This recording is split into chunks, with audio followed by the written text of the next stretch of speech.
I want to start out by saying that probably about 95% of the time that I've heard the term ego, it has been with negative connotations. So that there's seems to be somewhat of a cultural kind of synonym between ego and negativity. That person is egotistical means that they are self-absorbed. And self-absorption in and of itself is, of course, neutral because, you know, we need to at times be self-focused and at times other-focused in an appropriate balance. And so self-absorption is not automatically negative in a technical sense, but it is, again, used almost always in a negative, sense. I've never heard the term self-absorbed being referred to as a compliment, even though many people would benefit greatly by focusing more on their self, particularly in a constructive manner.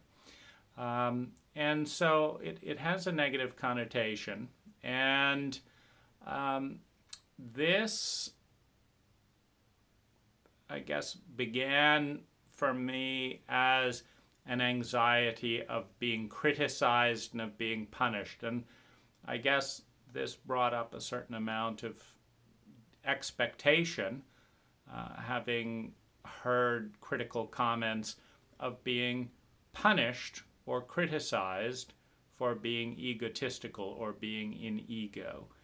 And so that was my first relationship with the word, was that this word is going to be used to criticize and punish me in some way.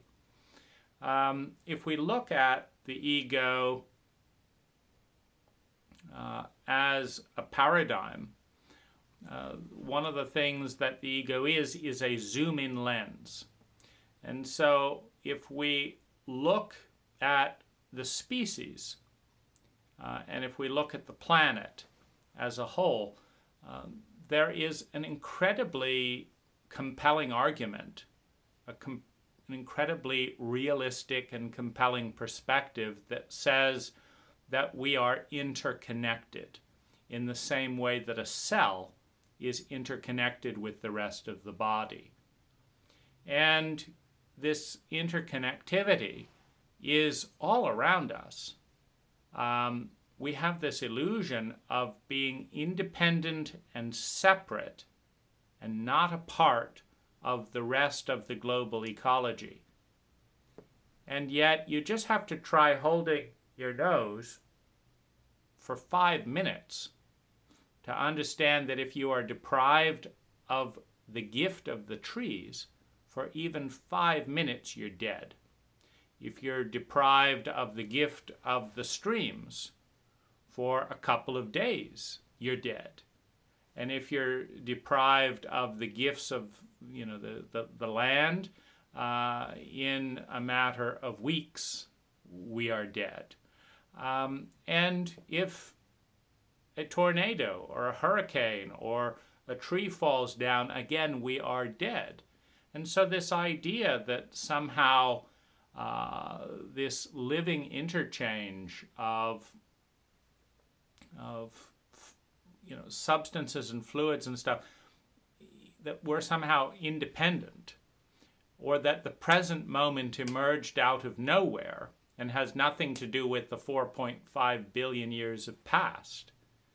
I mean, it's really incredible how linked we are with the entire time frame of the planet. Because if 2 billion years ago the planet went up in smoke or was hit by an asteroid, then we don't exist today. And so there is a strong connection between the present moment and every single moment in history in which the Earth was not decimated by an asteroid, in which the sun didn't go supernova. And so there is scarcely a thing happening anywhere in the universe that does not have a direct or tenuous thread back to us here in the moment. And the thing is, if any of those threads are different, we don't exist. If our grandparents died before conceiving children, our parents don't exist and we don't exist. So there's this incredible scientific reality of interconnectedness. I mean, you look at the data and everything is interconnected. This shirt has nothing to do with me other than that I pressed buy now. It has to do with hundreds of years of weaving technology and transport. It has to do with the rest of the planet. I'm just one little piece in that. And I didn't invent the jewelry, the idea of jewelry. I didn't invent the 200 million year old rose quartz crystal. I didn't invent silversmithing. All of that has to do with everything but me. I just pressed buy now. That's my tiny part in the tapestry of a much grander play of which we are a part in an interconnected drama. And so the ego in that sense is the illusionary partition, the zoom-in lens that identifies just with the cell, but in the same way that a single cell in a single hand doesn't exist on its own. If the heart stops pumping, that cell dies. If arsenic is injected into the bloodstream, that cell dies. If I'm knocked over by a truck, and killed, that cell dies. This cell is not independent of what's going on in the rest of the body. It is an interconnected system. But if the cell had an ego, a zoom-in lens that only focused on the reality that was present in the cell, it doesn't mean that the cell is not interconnected with the rest of the body. It just means that in the illusionary focus of the cell, that nothing else exists outside of itself. And you can make up whatever little narrative. When you have a zoom-in lens and say, this is all that I see, and we can do this over a camera. You can say, I'm just going to focus on the little bit inside this hole here. And you can say, all the world is green now because, whatever it is, because that's all we can see inside the zoom-in lens. And so the paradigm of the ego as a zoom-in lens to help us expand consciousness by focusing on details, because that's the benefit of a lens. You look with your eyes and you turn around, you see large vistas, and then you get a zoom-in lens and you focus in on a little butterfly that's a mile away, and that's all you can see. This little butterfly and this little grass and this one little droplet of water, and it becomes your whole world. But in becoming our whole world, we appreciate the fractal nature of reality. We appreciate the details. And so this is my understanding of the ego, that it is a zoom-in lens that helps us amplify and be aware of the nuance in thoughts, in feelings, and in sensations. Now, somewhat as a counterphobic response to the general negative trend towards ego, in the work that I've done with the channel Lazarus makes a distinction that there's a positive ego and there's a negative ego. And in Lazarus's story, the positive ego brings you messages and says, a truck is driving towards you. What do you want to do? And you tell the ego, jump out of the way. That there's that the ego is the part that's tracking what's going on with the body and delivering that back to the consciousness, and then the consciousness is supposed to say, do something. And that the negative ego is the part that not only gets the information, but tries to interpret the information, makes a big mess of it because it doesn't have the perspective of the larger self, just being a very zoom-in lens, and then acts on it and lies to the consciousness about what's really going on. Someone looks away, and the negative ego says they don't like you, they're trying to get you, they don't, and makes up this whole story and then responds on its own without really checking in with the larger self. Well, there's a lot of thought, and focus in various spiritual texts and like killing the ego, transcending the ego, this, that, and the other. My response to all of that was say, wait a minute. Does God need my help? And it's like, it's a little bit arrogant, it seems, to say that, like God is, lonely and, isn't going to be able to succeed without my help, And so it's like, wait a minute, this is all wrong. God is going to do just fine with or without my help. The planet, I'm not going to make or break the planet. The species, etc., whatever, it's going to do its thing.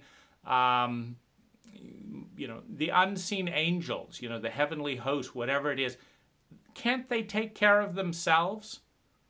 And so, I looked at, well, this is kind of odd that I am an ego and I'm scared of upsetting these deities. I'm scared of upsetting the people that don't need any help. Meanwhile, the ego is this lonely, terrified, blamed, judged part within the fabric of consciousness. The ego is, the only one that doesn't really know what's going on. You talk with these channeled entities and they'll say, well, before you were born, decided this and this. It's like the ego doesn't know any of that because that happened before the ego was born. And so it's like, well, it sounds like the soul is doing fine. It's enjoying the suffering of this. I mean, my soul had this great idea to pick these horrible parents, but the ego has to live with them. So, my soul is up there saying, oh, yes, let's pick horrible parents so that we can experience loneliness and suffering and stuff. It's like, give me a fucking break. Why are we ganging up on the ego? The one part in this whole thing that's just stuck there in this zoom-in lens of horrible things that are created by all these other people. All these other people, all these other entities, all these bigger selves and higher selves. I mean, and so it just seemed kind of like backward. Like, why am I worrying about the feelings of my higher self when my higher self is not in pain? To listen to most of this on the other side, they're all having a great time. The ones that are dead, the ones that are transcending physicality and all that. So what's the deal with me being worried about them? I thought this is backwards. The one part in this whole tapestry and the whole drama that is terrified, that has this illusion of isolation, that is experiencing real panic and pain and helplessness and stuff, is the ego. This small zoom-in lens that is so fragile, that's, stuck dealing with all these other things, that are thrown at it. And then is blamed. If anything goes wrong, nobody blames my soul for picking my parents. They blame me. It's like I'm the one that gets blamed for being overreactive to this. And nobody blames, Lazarus for not coming in and doing this. And nobody blames the angels. It's like it's all blamed on the ego. So the ego is the only one that, doesn't remember any of this stuff, assuming reincarnation. The ego doesn't remember all that. It's like, no, it's for the realistic effect. You pretend it's not there. But why blame that part for all the mistakes and choices of the other parts who are too cowardly to show up and take responsibility for their own choices? And so in this kind of, I took I'm not going to be a scared ego, afraid of doing it wrong, and taking on all the responsibility for all these assholes who have set up this miserable drama of, traumatizing parents and, self-centered teachers and this. It's like, I'm sick of it. Let's focus on the ego. So my response to this kind of paradigm shift was, what can I do to make my ego feel more safe? What can I do to make my ego feel more understood? What can I do to make my ego feel more comfortable, less blamed for all this stuff? And so I said, look, ego, I am not going to blame you for picking horrible parents. Who knows who picked those parents? The channel says you did before this lifetime. How do you know? It's like, do you remember it? Do I remember it? No. So fuck all that. I'm not going to hold you accountable for that. What I'm going to look at, though, is what can we do? Where in the world could we live? What job can we do? How can we create these goals? What goals do we want to create? Because those are within our abilities. We can't change the culture and this and that and the other, but we can decide where to go for vacation, so let's focus on that. And if you feel sorry for yourself, because have at it. I agree with you. It does suck that you say this and they hear the exact opposite of what you say. What can you do? It does suck that all this stuff is misunderstood. It's terrible. It's terrible. And so in this mode, very much pampering the ego with the idea that the ego is the only thing in the universe that's in real pain and suffering. The soul enjoying itself, the higher self enjoying itself, the angels enjoying themselves, the earth doing its thing.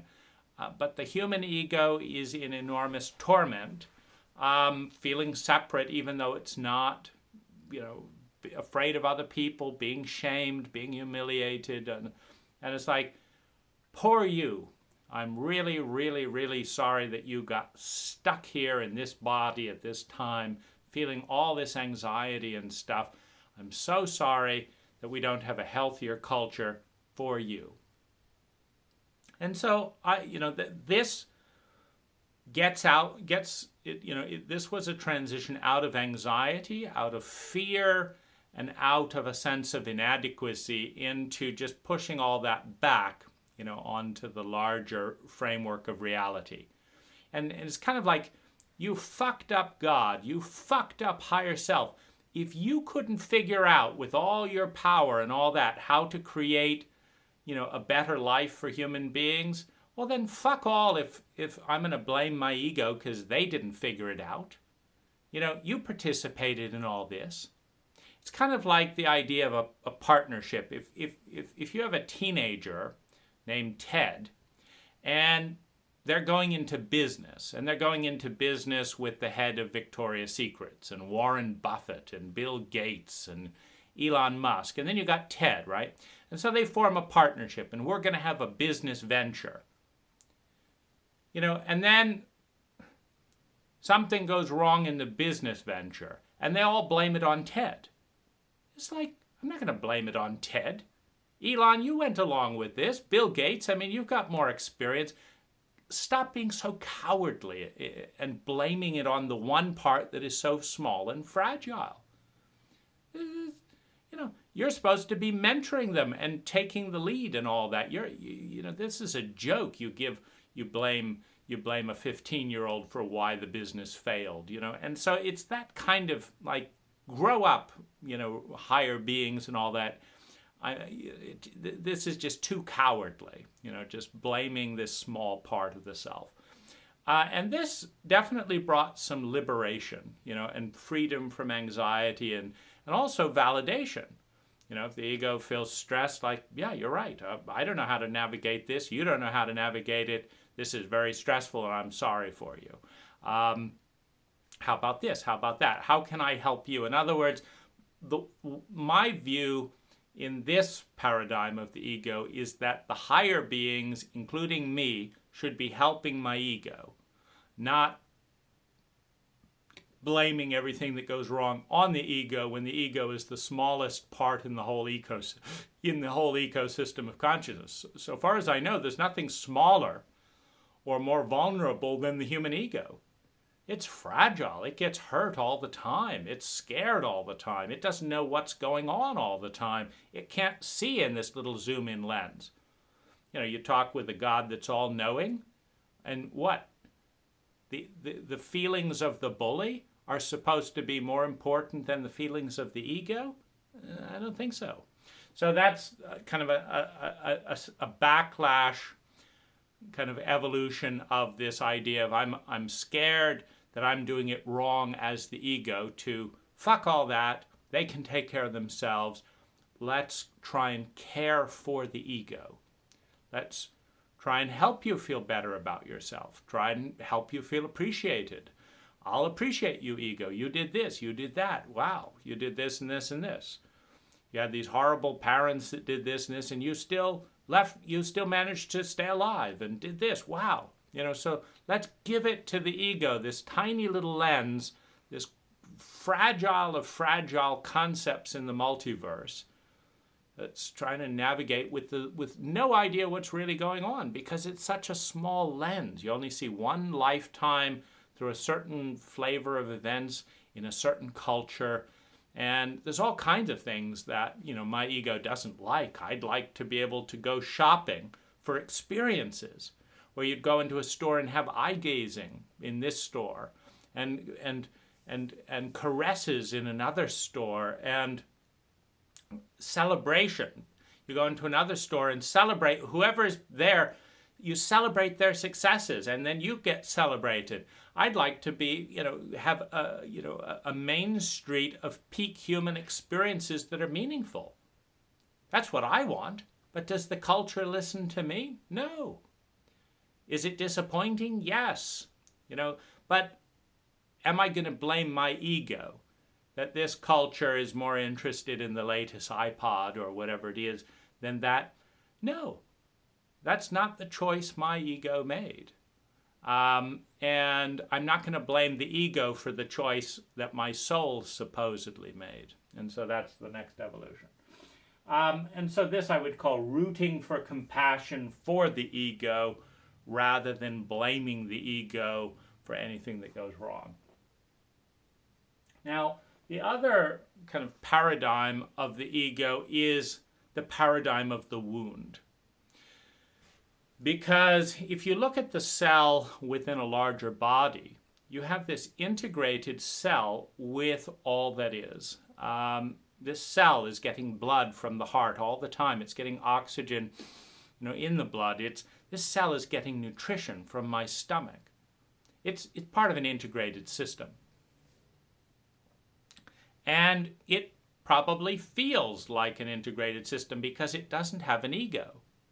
But the ego doesn't feel like an integrated system. The ego feels like it's alone because its zoom-in lens only sees its distinct pattern separate from everything else.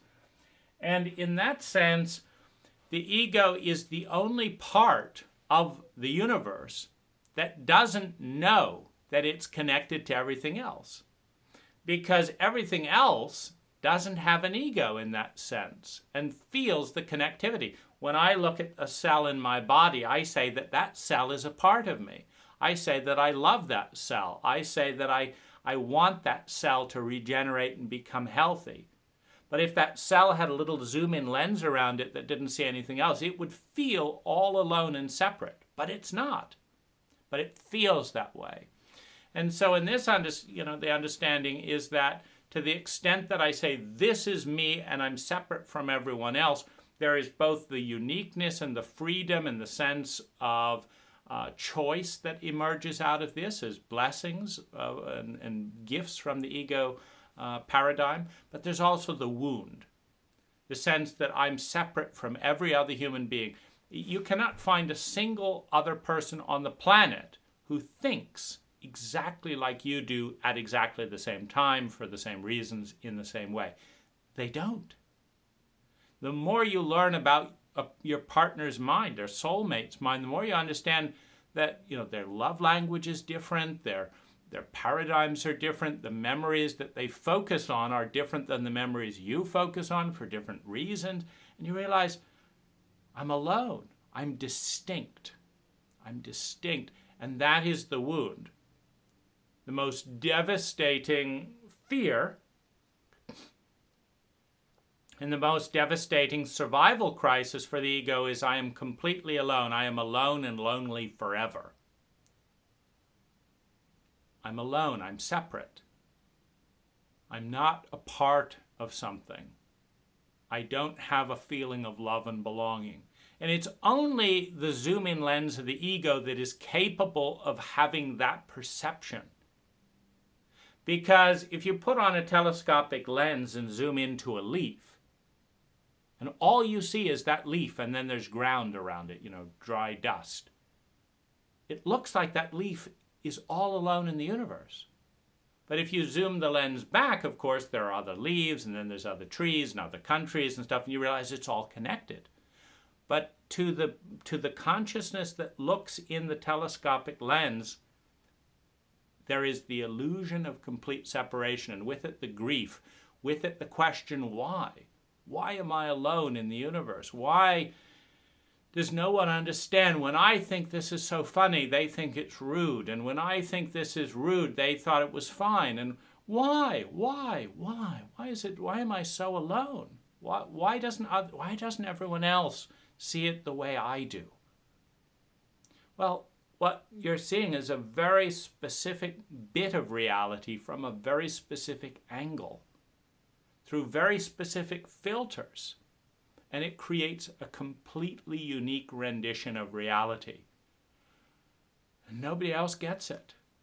And it's so alienating. And yet it's so creative, because with the birth of every ego comes a completely new version of reality, completely new narrative.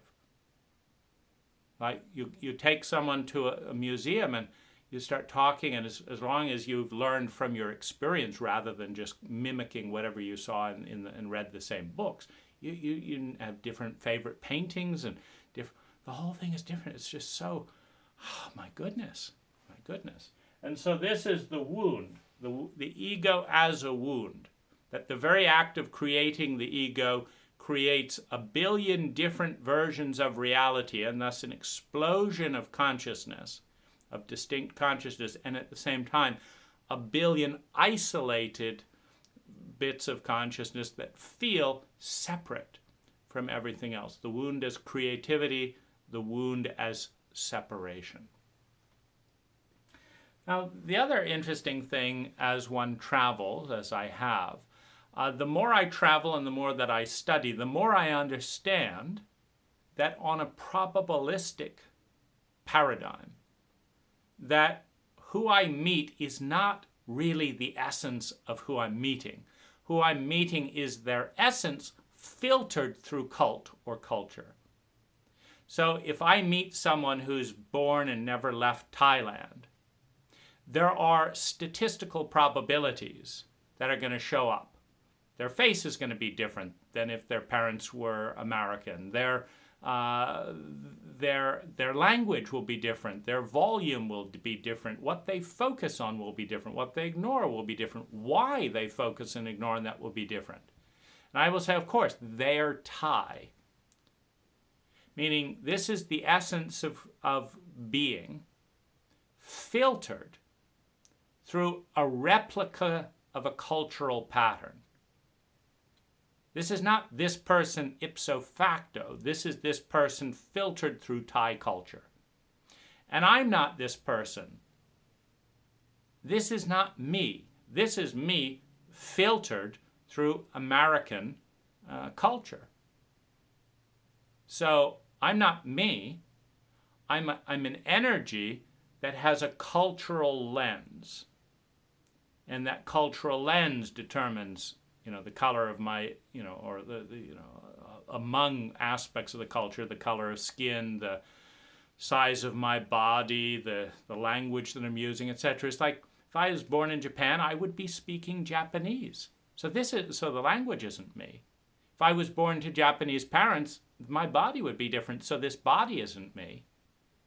If I was born to a Buddhist family, my core backdrop of religion would be Buddhism, not Christianity. So that's not me. So what am I that's distinct from the context? And it's very much the question, if you shine a light through a flashlight and you put a clear lens, and then you put a rose-colored lens, and then you put a red and green lens together, and this and that and the other. What is the light and what is the lens? And how can you define the light? And if I cut a pattern in the rose-colored lens and suddenly there's a monster on the projector screen, is the light the monster? Is the shape of the monster cut on the lens the monster? Or is the monster the shape on the projector screen? Or is the monster the language that calls it monster? Is monster really language? And monsters don't exist unless you have the word monster? Or is monster the thought? What is monster? What is me?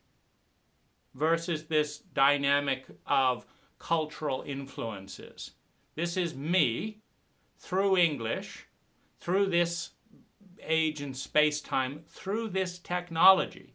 Meaning me in person is completely different from me through a phone, which is different from me at a greater distance. This is me at this proximity, talking at this subject, on this blackboard, written in these colors. So this is not me. This is the me that shows up through all of the overlays of all these different lenses. And then what you see as me is not me. What you see is the light that goes through all these things and then is interpreted through an equally complex series of language, assumptions, judgments, filters, beliefs, etc., so that I wouldn't recognize me through your eyes. Most likely. It's like you in your belief system, people who talk more think they are self-important. Okay, well then I suddenly become self-important. And then in your belief system, self-importance is bad. Well, then I suddenly become bad. And it's bad because whatever that is. And it's all made up. And so we really don't get to see me at all. I don't get to see me. I get to see me through my culture, and I identify with the whole pattern. And then you don't get to see that. And so it's just we're all alone again. There's that separation, that wounding of which it's like heaven knows how many times the light bounces off this and that and the other and gets refed back here and amplified there and then distorted. There's all these distortions because every brain focuses on certain things more than other things. If you have been a rape survivor, for example, and your rapist had a big nose, well, all you may be thinking through the whole thing is, oh my gosh, don't rape me because I've got a big nose. But I don't know that. And nobody else is thinking that because they haven't been raped with someone with a big nose. And so it's like, how do you know? So it's a distortion because that's just one tiny bit. But we blow different things out of proportion based on where we're at and what we're dealing with. It's a distortion. So ego as a microcosm of culture is this paradigm because, the more I travel, the more I say I'm not dealing with this person. I'm dealing with this temperament and this genetic material through the lens of this culture, and that's how it shows up. So if I want to change who I'm dealing with, I need to change the culture. I need to focus on different beliefs and lenses. And then the light, I have no issue with the light is the valuable part of this paradigm. The light is neutral. If you shine a flashlight and it illuminates a horror flick because that's the cutout of the film, and I don't like the horror flick, I don't have to get rid of the light. I have to pull off the horror flick and put on a comedy. And then the same light illuminates a comedy. And this is the transformational aspect, the transcendent aspect of ego. That consciousness is this light, and that the ego has a certain amount of freedom of where to direct that light and what to amplify. Now, there's also ego as frustrated survival strategy and equations in childhood and adolescent.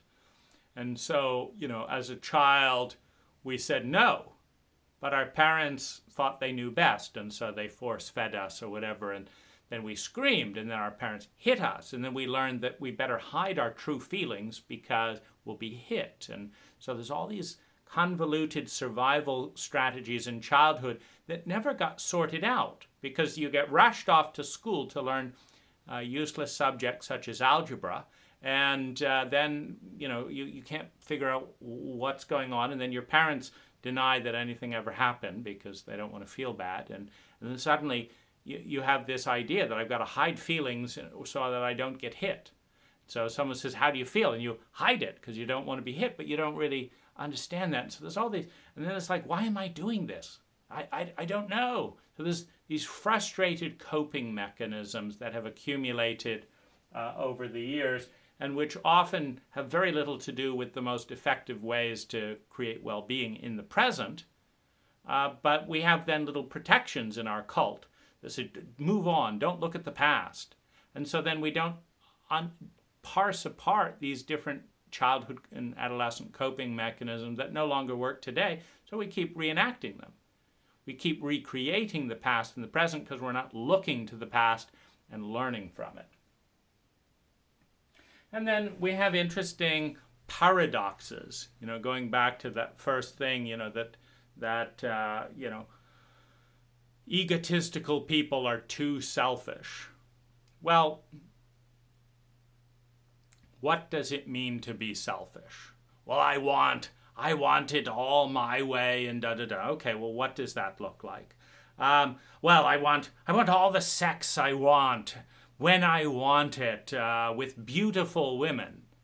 Do you want them to be alive? Yes, okay, so they have to be healthy, beautiful women. Do you want them to be happy or do you want them to be miserable? No, I want them to have the best time of their lives. And it's like, as we parse together selfishness, complete selfishness, and I want to be rich, and I want to be sustainably rich, and I want, everywhere I go, I want a beautiful world. I want, flowers. I want nice sounds. I don't want to smell rotten factories. I want to travel wherever I want to go. It's like, so you want a sophisticated culture that is beautiful, that is well built, that has high degrees of technology, and I want people to be happy to see me. God damn it. Okay, so you want happy people, because happy people are the only people happy to see you. So I want a successful planet that's well developed and well educated and sustainable and has lots of wonderful technologies and that empowers its individuals. I'm one of them. So you want the whole world to be transformed into a paradise so that everywhere you go there's beauty and all that, and it's all for you. Yeah, that's what I want. Well, that's complete selflessness. You want to transform the entire world into a sustainable paradise so that you can enjoy it. But that's completely selfless, because you're going to improve your little garden and all that, but the rest of your attention is directed out at the whole world. This garden needs to be improved a little. This person needs some donated money to improve their health so they're happy to see you. This person needs an education so they know how to make the magical jets that are going to fly you across the planet. And so if you really take selfishness to the end of its natural conclusion, you have complete selflessness. And it works the other way around. I'm selfless. I want to do for the planet, not for the planet. Well, what's good for the planet? Does your health, if you want to serve the planet, do you need to be in good health? If you neglect your health and cut off all your legs, how are you going to serve the planet? So you got to have good health. You got to have a good body. You have a good education, so you know what you're doing. You got to be rich so you can serve the planet, which means you got to learn how to make money and do these things, and you got to create beauty and this and that. So if you really want to learn to save the planet, you've got to be incredibly self-centered, to invest in your education, your body, your finances, your future, etc. And so you end up in the same place. All these opposites, they're like going around. If you go east, east, east, east, Suddenly you're in the West because you've gone all the way around the globe, because that's what happens to these paradoxical dynamics. And so we end where we began. We began with the idea that the ego is incredibly selfish and self-centered in a very negative sense. We understand in the end that true selfishness, that complete and utter selfishness, is to want the entire universe to be happy, to be abundant, to create all kinds of diverse opportunities and choices so that I can navigate and live my life spontaneously in an abundant, in a beautiful, in a happy and extraordinary world, because I want that. Which means that I'm cooperating and wishing that for every other part of the universe.